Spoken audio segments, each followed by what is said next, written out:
Field marshal Syed Asim Munir صاحب کو توسیع دی جاتی ہے تو یہ قانونی طور پر بالکل جائز عمل ہوگا. جی ہاں، یہ بالکل جائز عمل ہوگا، چونکہ ایک پریسیڈنٹ سیٹ ہو گیا. جو آپ نے دیکھا اسد سید کھوسہ صاحب نے پارلیمنٹ سے پوچھ لیا، حجت پوری کر لی، سپریم کو جب نے پوچھا تو پارلیمنٹ نے اس کے ریبٹل میں جو آرمی ایکٹ تھا اس میں امینڈمنٹ کر دی، تو یہ لا آف لینڈ ہو گیا. تو اگر اس لا آف لینڈ کو مد نظر رکھتے ہوئے امینڈمنٹ جو ہوئی تھی اس کو مد نظر رکھتے ہوئے اگر chief field marshal Syed Asim Munir صاحب کو ایکسٹینشن دی جاتی ہے تو بالکل یہ جائز عمل ہوگا. اب سوال یہ پیدا ہوتا ہے کہ کیا یہ توسیع ضروری ہے، ایکسٹینشن ضروری ہے، اور اس کو کیوں ضروری سمجھا جا رہا ہے.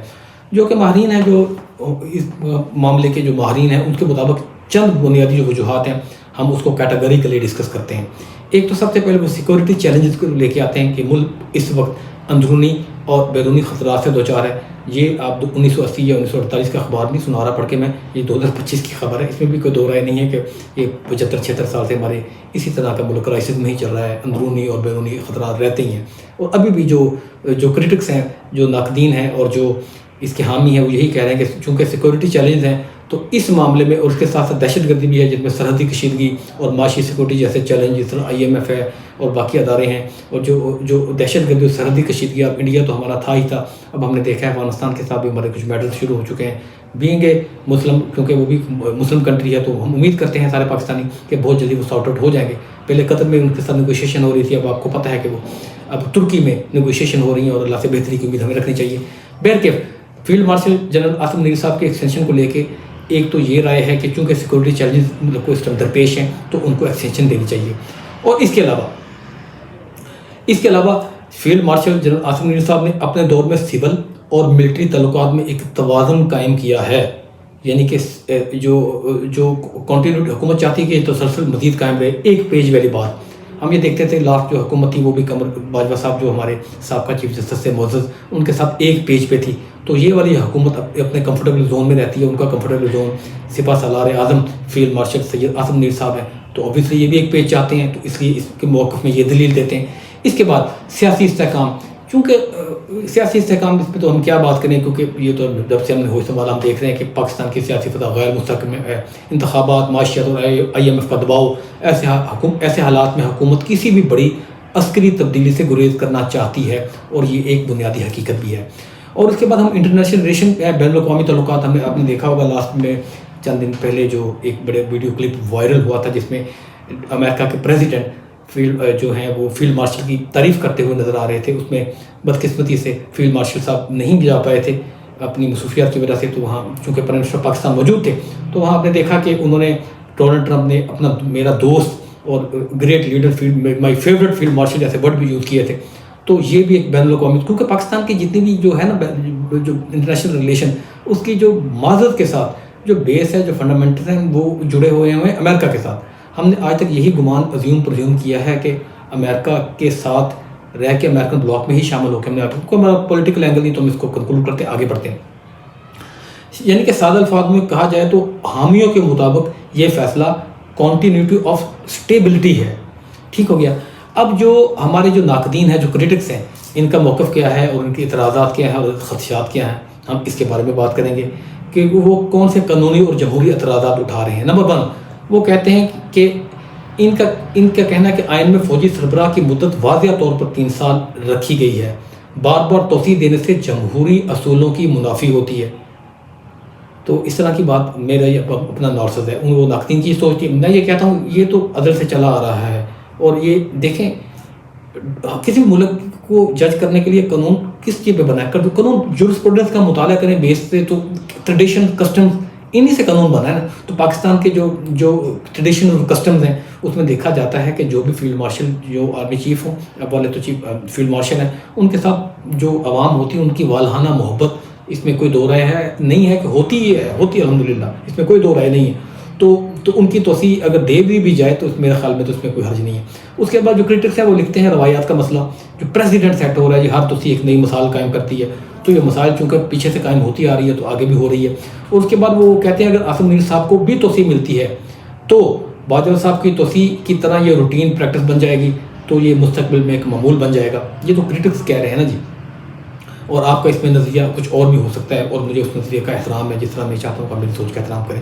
اور اس کے علاوہ وہ یہ بھی کہتے ہیں کہ ادارہ جاتی اثرات منعقد ہوتے ہیں، ناقدین کے مطابق توسیع دینے سے فوج کے اندر سینیئرٹی سسٹم بھی متاثر ہوتا ہے۔ یہ ہے، اس کا بھی تھوڑا سا جواب دینا چاہوں گا۔ نہیں، اب سے پہلے ہم دیکھتے آ رہے تھے کہ 4 سے 5 نام بھیجے جاتے تھے، 5 نام بھیجے جاتے تھے، ان میں سے جو موسٹ فیوریٹ ہوتے تھے، موسٹ کمپیٹنٹ نہیں، موسٹ فیوریٹ ہوتے تھے وزیر اعظم صاحب کے، ان کو چوز کر لیتے تھے۔ لیٹس سپوز کہ اگر فار انسٹینس وہ 5ویں نمبر والے کو چوز کرتے تھے، تو جو اوپر والے 4 ہوتے تھے وہ ان میں سے ایک چیف آف جوائنٹ اسٹاف چنا جاتا تھا۔ خیر وہ پہلے وہ چنا جاتا تھا، اس کے بعد اپنی چیف کی باری آتی ہے۔ خیر جو اگر چوتھے 5ویں کو چنا، جو پہلے 3 ہیں وہ کہاں جاتے تھے؟ اگر سینیٹری سسٹم ہوتا تو وہ تو اپنی انٹیگریٹی اور ڈگنیٹی اور فوج کا ڈیکورم کو رسپیکٹ دینے کے لیے وہ ریزائن کرتے تھے۔ تو اس طرح اگر وہ ہے، ان کے پاس وہ دلیل ہے، تو یہ بھی تو دلیل جو حق میں ہے اس کی ایکسٹینشن دینے کے، ان کے پاس بھی یہ دلیل ہے۔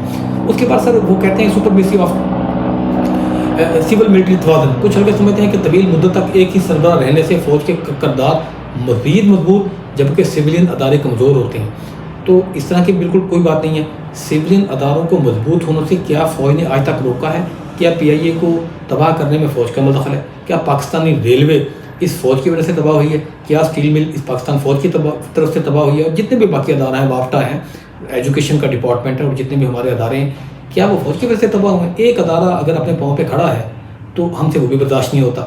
تو اس لیے میرے خیال میں جو کرٹکس کا یہ جو اس اینگل سے ان کی دیکھنا اس چیز کو، ایکسٹینشن کو، وہ غلط ہے۔ خیر ہم آگے دیکھتے ہیں اس کے جو قانونی پہلو کیا ہیں۔ آرمی ایکٹ 2020 میں جو امینڈمنٹس ہوئی ہیں، اس کے توسیع کے فیصلے کو عدالت نے محفوظ کر دیا ہے، یعنی کہ کوئی جوڈیشل ریویو کی کلوز نہیں ہے۔ تو یہ بالکل جائز اور مناسب ہوگا۔ اگر ان کو ایکسٹینشن دی جاتی ہے تو کسی بھی عدالت میں چیلنج نہیں ہو سکتی۔ اب جو بحیثیت قانونی ماہر جو میری ذاتی رائے ہے، میں اپنا موقف ذاتی بھی دینا ضروری سمجھتا ہوں کہ قانون کے مطابق جو توسیع ہے، ایکسٹینشن ہے فیلڈ مارشل سید آصف منیر صاحب کی، وہ ممکن ہے، مگر یہ ہمیشہ ایک استثنائی ایکسیپشنل فیصلہ ہونا چاہیے۔ اس کو روٹین کبھی بھی نہیں بنانا چاہیے۔ پارلیمنٹ کا کردار بہت اہم ہے۔ اگر ایکسٹینشن توسیع کا فیصلہ جمہوری طریقے سے منظور کیا جائے، جس طرح 2020 میں باجوہ صاحب کو ایکسٹینشن دی گئی تھی 2021 میں، اور کنسنسس کے ساتھ نواز شریف صاحب کی پارٹی نے بھی پورے ووٹ دیے تھے، پہلے تو تھوڑا بہت ساری کہتے ہیں نا، اور پیپلز پارٹی پارلیمنٹیرین میں بھی پورے ووٹ دیے تھے۔ میرے خیال میں کوئی بھی ایک سنگل ووٹ بھی ایسا نہیں تھا جو اس آرمی ایکٹ کے اگینسٹ پڑا ہو۔ تو اسی طرح کیونکہ کنسنسس ڈیولپ ہو گیا تھا اور باجوہ صاحب جو توسیع ملی تو اس کو اپوزیشن کی بھی پوری حمایت حاصل تھی، تو اب وہ قانون بن چکا ہے۔ اب اس 3 سال فیلڈ مارشل صاحب کو جب پورے ہوں گے نومبر میں، تو اس کے بعد وہ 3 سال اسی پریسیڈنٹ کی بنیاد پہ وہ 3 سال ایکسٹینشن ان کو آرام سے مل سکتی ہے۔ تو اس لیے یہ کہا جا سکتا ہے کہ ان کی قانونی حیثیت بہت مضبوط ہے۔ اس کے بعد عدلیہ، اب ہم نے یہ بھی دیکھنا ہے کہ جو عدلیہ کا بیسک سٹرکچر، جو یعنی کہ جتنے بھی فیصلہ جات ہوتے ہیں جو فنڈامنٹل رائٹس کے ہوں، تو اس کے خلاف کوئی آ جائے، پلی اتنی بنیادی طور پہ بنا کے لے آئے ان کی ایکسٹینشن کے خلاف، اور وہ ایکسیپٹ بھی ہو جائے، لیکن وہ بعد نظر میں مشکل لگ رہا ہے کہ آئینی بینچ اس کو پذیرائی بخشے گا۔ تو دوستو، جنرل آصف منیر صاحب کی جو فیلڈ مارشل ہیں ہمارے، ان کی ممکنہ توسیع ایک ایسا معاملہ ہے جو بیک وقت قانونی، آئینی اور سیاسی اہمیت رکھتا ہے۔ پاکستان آرمی ایکٹ میں جو امینڈمنٹ ہوئی تھی 2020 میں، نے اس عمل کو قانونی حیثیت تو دے دی ہے، لیکن سوال یہ بھی ہے کہ کیا یہ توسیع وقتی قومی ضرورت کے نام پر ایک روایت بن چکی ہے، یعنی کہ یا صرف ایک تسلسل کنٹینیوٹی ہے؟ یہ فیصلہ وقت، پارلیمنٹ اور عوام کریں گے۔ ویسے آپ کی کیا رائے ہے کہ کیا آرمی چیف کو جو فیلڈ مارشل سید آصف منیر صاحب ہیں ان کو توسیع ملنی چاہیے؟